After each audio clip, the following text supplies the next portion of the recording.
গতি পাচ্ছে bank remittance. বিদেশে কর্মরত শ্রমিকদের পাঠানো বৈদেশিক মুদ্রায় বাড়ছে আমানতের পরিমাণ। গত ১.৫ মাসে সঞ্চয় বেড়েছে উল্লেখযোগ্য পরিমাণে। এ বিষয়ে আরো বিস্তারিত জানাতে মাওয়া ভাইনার মোড় থেকে যুক্ত হচ্ছেন সহকর্মী রূপক আইচ। রূপক, মাগুরায় ব্যাংকিং খাতের বর্তমান কি অবস্থা জানাবেন?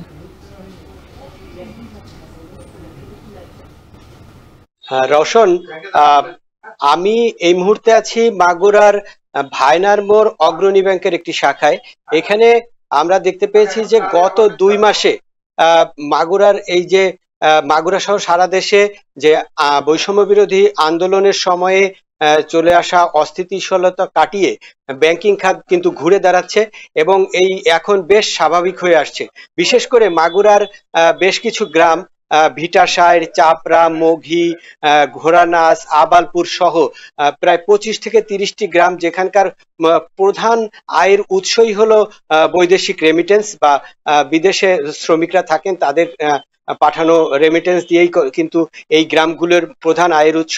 সেই হিসাবে আমরা দেখতে পেয়েছি যে মাগুরায় এই অগ্রণী ব্যাংকের কর্মকর্তাদের সঙ্গে আমরা কথা বলে যেটি জানতে পারছি, শুধুমাত্র এই শাখাটিতে গত ২ মাসে প্রায় ৮ কোটি টাকার সঞ্চয় স্থিতি বেড়েছে এবং প্রতিদিন গড়ে কমপক্ষে বর্তমানে ১০ লাখ টাকা প্রতি কর্মদিবসে এখানে বিদেশ থেকে রেমিটেন্স আসছে এবং যেটি কিন্তু তারা সরকারিভাবে ২.৫০% যে প্রণোদনা দেওয়া হচ্ছে সেটি দেওয়ার ফলে এই যে প্রণোদনা প্রাপ্তরা কিন্তু সরকারি ব্যাংকের প্রতি আরো বেশি আগ্রহী হচ্ছেন এবং যেটি আমরা জানতে পেরেছি যে এই মাসের প্রথম এবং শেষ সপ্তাহে মূলত রেমিটেন্স আসে এবং এই রেমিটেন্সের পরিমাণটা বাড়ার ফলে মাগুরার অর্থনীতিতেও কিন্তু বেশ গতি পেয়েছে।